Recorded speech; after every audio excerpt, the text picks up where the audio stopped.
Maybe it's better if you skip Mom's birthday. You're too poor, my sister said. Sure. I nodded, while reversing my $6,000 payment. That evening, they arrived at the venue. My name glowed on the restaurant front. Welcome to my place, I said. And your table? Cancelled. Maybe it's better if you skip Mom's birthday this year. You're too poor, my sister said, not even blinking. I laughed. I actually laughed. Because I thought it was a joke. Come again, I asked, setting down my coffee. You know what I mean, she said, flipping her hair like we were in a shampoo commercial. It's a high-end place. Classy. No offense, but showing up in your thrift store blazer might kill the vibe. Oh, no offense at all, I said, my voice dry as dust. She leaned back on Mom's couch, stretching her legs like she owned the house. Which, to be fair, she kinda did.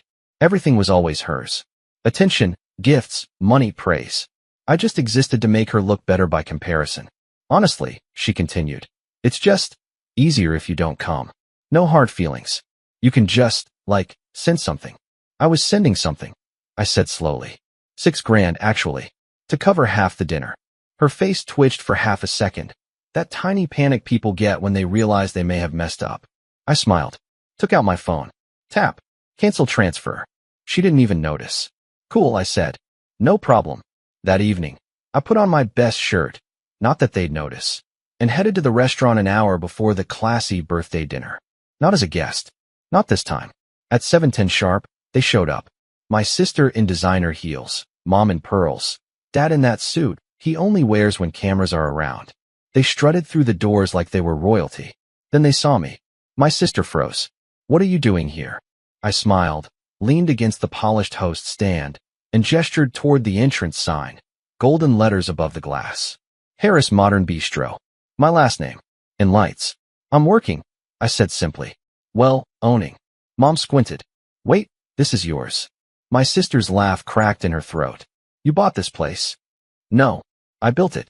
The hostess appeared beside me. Mr. Harris, the private room is ready. Shall I seat your guests? I turned to them. That won't be necessary. Their expressions twisted. What? My sister blinked. We have a reservation. I nodded. Had. It's canceled. What do you mean canceled? Mom snapped. I mean, and follow closely, there is no table. Not anymore. My sister's face turned red. You're joking. Dead serious. She stormed up to me, heels clacking like gunfire. You can't just. I can, I said. You told me not to come. I'm just following your advice. Then I stepped aside and gestured toward the exit. Classy enough for you now. I didn't go home that night. I didn't feel like sitting in silence, waiting for the messages to start pouring in. Instead, I took a walk downtown. Just me and the streetlights. I ended up at an all-night diner I used to go to in college. The kind of place that doesn't ask questions when you order pancakes at 2 a.m. and look like you just burned down your life. The next morning, my phone lit up like Times Square. Mom, 9:07 a.m. What was that? Dad, 9:12 a.m. You embarrassed your sister in front of everyone. She was crying all night. My sister, 10:02 a.m. You're unbelievable. We're done. And the cherry on top. Mom, 10:04 a.m. You need to apologize. You ruined her birthday. I stared at the screen for a good minute, then put the phone face down. No one asked why I did it. No one asked what led to it. They just knew their golden girl had been humiliated, and that couldn't be allowed. By Monday, I was uninvited from the family group chat. Real subtle. Tuesday, Mom called. I didn't pick up. She left a voicemail. I just think it's sad that you let jealousy get in the way of family. Your sister's doing well, and instead of being happy for her, you act out like a child. You're better than this. At least I thought you were. Jealousy? They really believe that's what this was about? I wasn't angry. I was tired. Exhausted, honestly. Because this wasn't new. This had been going on for years. You're always the reliable one. Mom used to say, back when I was still useful. That's what it started as, small things. Picking up groceries. Co-signing a loan, just to help her get approved. Paying for Dad's new tires, because money's tight right now. Every favor added up. Quietly. Slowly. Until one day, I looked at my budget and realized I was funding 2 households, mine and theirs. When I brought it up, Dad laughed. You're single. You don't have kids. What else are you spending money on? Then came the real gut punch, a call from my bank. Mr. Harris, we need to verify a recent change of address on your premium card ending in 8832. I don't have a premium card. Silence. Then paper shuffled. It was opened under your name 3 weeks ago. Address listed as 41, Briar Lane. That's my parents' house. I drove over. I didn't knock. Just walked in. They were in the kitchen, calm as ever. Hey, honey, Mom said, not even looking up. We weren't expecting you. I noticed, I said. You opened a credit card under my name? The silence that followed was deafening. What are you talking about? Dad asked. I pulled out the letter and dropped it on the table. Mom's face twitched. Just for a second. Then she sighed. It's not what you think. Really? Because I think it's fraud. Dad scoffed. Don't be dramatic. It's not like we were using it for fun. Who's a we? No one answered. I turned to my sister, who was suddenly very interested in her nails. You. She shrugged. I needed to book the venue. I didn't think it would be a big deal. Didn't think? Are you insane? It's just temporary, she snapped. You've got money. Stop acting like a victim. Victim. I repeated. You steal my name, run up dead, shut me out of the dinner I paid for, and I'm the problem? Mom stepped in, her voice cool. Lower your voice. Why? Afraid the neighbors will hear what perfect little Lila did. She was under pressure. Mom said sharply. And honestly, you were kind of cold the other night. I stared at them. These people. My family. Acting like I should be apologizing for being robbed. And that's when it hit me. They didn't see me as family. They saw me as a wallet with legs. I left without another word. That night, I checked my credit report. Not one new account.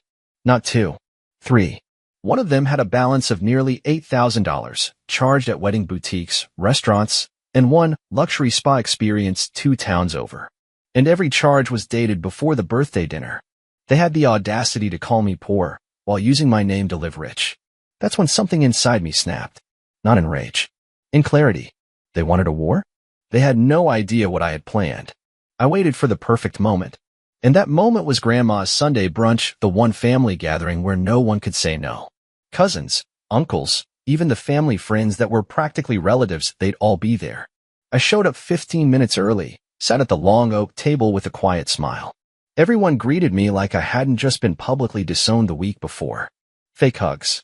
Tight smiles. One of my cousins actually patted me on the back and said, "You doing okay, man?" "I'm great," I said. "Really great." They had no idea. My sister waltzed in 20 minutes late, of course. Designer dress, big sunglasses, hair like she was headed to Cannes. She didn't even look at me. Just made a show of hugging everyone except me. Mom followed her, gripping a tray of baked ziti like it was a peace offering. Dad shuffled in behind, avoiding my eyes. Okay. Grandma clapped her hands. Let's eat. I let them fill their plates, laugh, make toasts, pretend like nothing had happened. I let them get comfortable. And then I stood. I have something to say. Every fork froze midair. All eyes turned to me. I reached into my bag and pulled out a small stack of folders. Nice, neat, labeled. One by one, I placed them on the table. Here are the 3 credit card accounts opened in my name in the last 2 months. Total balance across them, $13,412. Mom's face drained of color. My sister stopped chewing. Here's the kicker, I continued. All 3 were opened using my social security number, but with my parents' home address. Interesting, right? A few people shifted in their chairs. Now, if anyone's curious, here's a breakdown of the charges, I said, pulling out printed statements. Venue bookings, spa days, designer clothing. You know, luxuries. I slid a paper toward my sister. Lil Marie Bridal and Events. That's your name, right there on the booking. She swallowed. That's not, you're twisting this. I turned to the table. I'd love to hear how I'm twisting fraud. Mom stood up suddenly. Okay, that's enough. You're humiliating us. Oh, we're just getting started, I said. I reached into the bag one last time and pulled out a folder marked Affidavit, Identity Theft Complaint. That, I said, placing it in the center of the table, is the legal report I filed last week. I gave you a chance to explain. You gave me silence. My father finally spoke, voice tight. You would report your own family to the police? I looked at him, calm. You used my name. You took my credit. You banned me from Mom's birthday and called me a loser. At what point was I still part of this family? My sister shot to her feet. You're being unfair. You're making a scene. I tilted my head. Funny. That's what you said when you told me not to come. Except now I own the room. She lunged toward the table, grabbed the folder, tried to crumple it, but I snatched it back. Try again, and I'll make copies for everyone here, I said, holding her gaze. Better yet, I'll post it. She stood there shaking, furious, cornered. I turned to Grandma. You've always been the only one who treated me like a person, I said quietly. But the rest? They saw me as an ATM. Grandma looked like she might cry. And then the twist came, not from me. From the back of the room, someone cleared their throat. Kevin, my sister's ex. Actually, he said, stepping forward, I'd like to add something. My sister's head whipped toward him. Kevin, no. You want to talk about fraud? Kevin said, raising his voice. Ask her where the down payment for our condo went. Silence. She told me her job covered it, he continued. Turns out, she used his card. He pointed at me, and mine. And you know what else? He held up his phone and played a voicemail. Kevin, don't be mad, but I might have moved some stuff around. It's not a big deal. I just needed a little help for the family dinner. He'll never notice. My sister went white. Kevin looked at me. Sorry I didn't say anything sooner. I thought she was just stressed. Turns out she's just a liar. And with that, he walked out. So did two cousins. Then my aunt. Even Uncle Mitch, the man who once called me soft for buying birthday gifts instead of booze, looked shaken. My sister slumped into a chair, stunned. My mother sat frozen. My dad muttered, You've always been difficult, but it landed like a whisper against a wall. I grabbed my bag. I'm done, I said. Don't call me. Don't text me. Don't ask me for one more thing. Then I walked out. And this time, no one stopped me. 3 days of silence. No fake apologies. No fake love. No fake family. It was the quietest my phone had ever been. I thought I'd feel relieved. I did. But I also felt something else. Anger. Not the loud kind. Not the kind that burns. The cold kind. The one that settles into your bones and makes you see everything for what it is. On the 4th day, the phone buzzed. Mom. Enough, Lucas. You've made your little statement. Now come back to your senses. We're family. Family. That word again. The same one they always pulled out like a weapon. Sharp. Manipulative. Hollow. An hour later. Dad. She's your sister. You humiliated her. You don't come back from that. Good, I thought. I don't want to. Then the real kicker. Lila, my sister. I hope you're proud. You destroyed Mom. You'll regret this. I didn't reply. Not to a single one. I wasn't the problem. I was the wake-up call. That weekend, I drove out of town. No destination. Just air, space, and time without guilt. I turned off my phone, left it in the glove box, and blasted old music I used to love before my life became a charity project. I slept at a motel that smelled like old wood and freedom. I bought pancakes and coffee the next morning and ate slowly, like I had nowhere to be. Because I didn't. For once, no one needed me. It was beautiful. Then, on Monday, the twist came. I got a call from a number I didn't recognize. I almost declined it, but something made me swipe answer. Hello. A pause. Then a man's voice. Cautious. Tired. Is this Lucas Harris? Yes. Who's this? My name's Andrew Talbot. You don't know me, but I think we have something in common. He sounded like someone who'd been dragged through hell and barely made it out. Did your sister ever live in Denver? I sat up. Yeah. About 4 years ago. Then I need to talk to you. We spoke for 2 hours. Andrew had dated my sister briefly, months before her big, fresh start moved back home. They'd split up after she borrowed his credit card and racked up over $3,000 in luxury salon treatments and electronics. When he confronted her, she cried, blamed him for making her feel insecure, then ghosted. He never pressed charges. She promised she'd pay him back. She never did. She changed cities instead, and names. Turns out she'd briefly started going by Lila Preston, her middle name and Mom's maiden name. A new persona. A cleaner slate. And I wasn't the first one she dragged into financial messes under that alias. Andrew found me after a friend sent him a screenshot of my story. It had made rounds on social media. Someone from the brunch had posted about it anonymously. Brother exposes sister for using his name to fund family party. The post went viral in one corner of Reddit. He recognized her instantly. I thought I was the fool, he told me. Turns out, I was just first. And now I was last. Because I wasn't going to let her do it again. The next morning, I called my lawyer and asked him to amend my report. I've got a witness, I said. And a pattern. He whistled. This changes everything. Then I called Andrew back and thanked him, sincerely. You didn't deserve what she did to you, I said. He paused, then said something I'll never forget. Neither did you. But you did what I was too scared to. You stopped her. Later that week, I checked my email. One unread message. Subject line, Lila. Please. I opened it. You've ruined me. I lost my job. My boyfriend dumped me. I'm living in Mom's basement. I have nothing. I hope that makes you feel powerful. I didn't even finish the rest. I just hit archive. Because no, it didn't make me feel powerful. It made me feel free. For the first time in years, I wasn't someone's safety net. I wasn't a financial cushion. I wasn't a silent supporter in someone else's performance. I was a person with boundaries and a name they'd never use again. It's been 3 months. 3 months since I walked out of Grandma's brunch and burned the last of the bridges that had been dragging me under. 3 months since the lawsuit collapsed, the threat stopped, and the begging started. Because that's what came next, begging. First it was silence, then guilt, then fake concern. Now it's bargaining. Last week, Mom called. I didn't answer. So she left a voicemail. We miss you. I know things got out of hand, but this has gone far enough. You've proven your point. Come home. Come home. As if I ever truly belonged there. The new apartment is small, but it's mine. Everything inside it is mine too, the furniture, the dishes, the air. Nobody calls me from the living room to pitch in for groceries after insulting me. No one tells me what I owe them just for existing. I sleep better. I eat slower. I laugh without checking who's watching. It's like I finally started living at 31, because everything before this, that wasn't a life. That was a performance. And I was the background character. No more. Then last Saturday, I got a knock at my door. I almost didn't answer, but something told me to open it. Standing there in her usual designer coat, hair perfectly curled like a mask to hide the rot underneath, was Mom.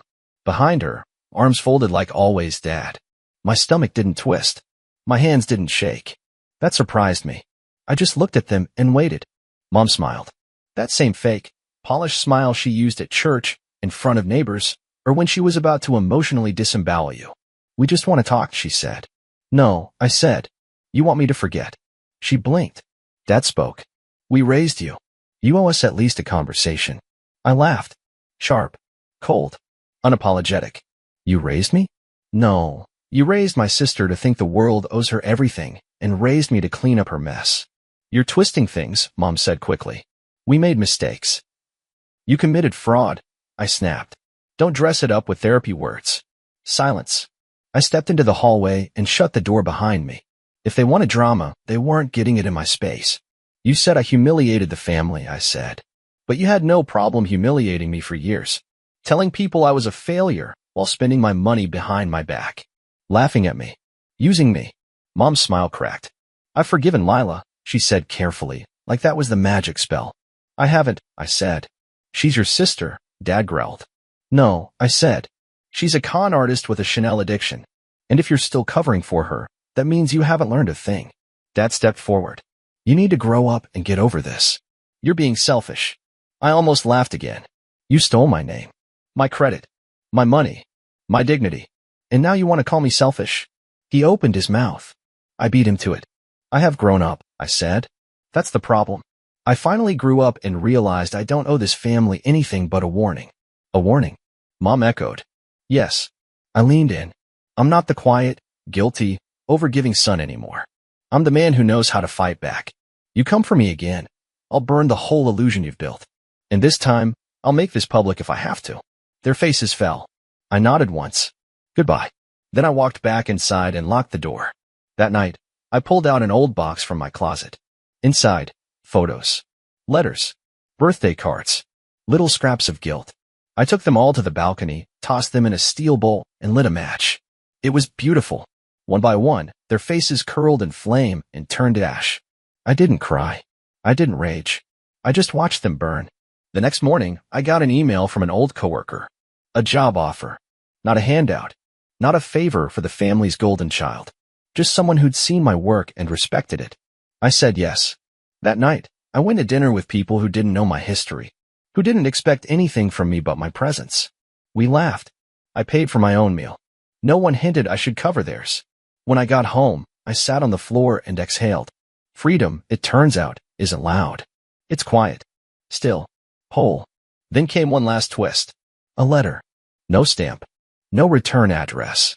Just slipped under my door. I opened it with one finger, already bracing myself for bile. But inside was a check. $13,412. The exact amount stolen from me. A sticky note was attached. One sentence, written in shaky handwriting. She finally confessed. We had no choice. Dad. No apology. No warmth. Just damage control. I took the check, folded it once, and slid it through my shredder. Because I didn't want their money. I didn't need it. They couldn't buy their way back in. Not this time. Not ever.